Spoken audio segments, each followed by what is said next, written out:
Hi, welcome to tutorial number 4, I think. This is just actually a quick little, like a continuation of the previous tutorial. Just wanted to show you guys again and a few examples from that same film that I worked on, and basically how I used the exact same lighting, basically just lighting using two lights, and just but mainly basically making sure that I designed the shot. I placed the camera in the right place. I placed the actors in the right place. So here you can see one of the PAs marking the floor.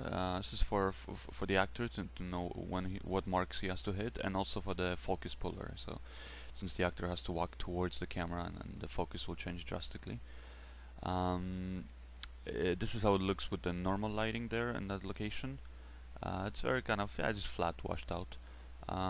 So what I ended up doing is I turned off all the lights, as you can see up here, except that kitchen light there. And I added just to the right side of the camera a big softbox, basically the same softbox that I used in tutorial number 3. So I put the softbox 500 watt and just pointed it directly at that actor, and then I added another 65 watt fluorescent light just behind the actor there, and it's just off screen to the left side of the camera. And that's pretty much it. Just two lights, and here's how it works. And then for the reverse, you can see where you see the girl welcoming him. I did the same thing. What I did do though is I made sure like we kind of faked it around, and that's something that I do very often, because you don't really get a sense of reference exactly where she was. So basically, I don't like the fact that she was against those kind of ugly looking covers there, and also just I wanted to show a little bit more of the kitchen cabinets. So I had the actress and the actor and the camera and everybody moved a lot more into the actual kitchen, which basically, if you think about it, it actually is in a completely different spot than we were in the previous angle. But of course, you don't get to see it, especially since the shots are so close up here and so tight in the actors that doesn't really matter.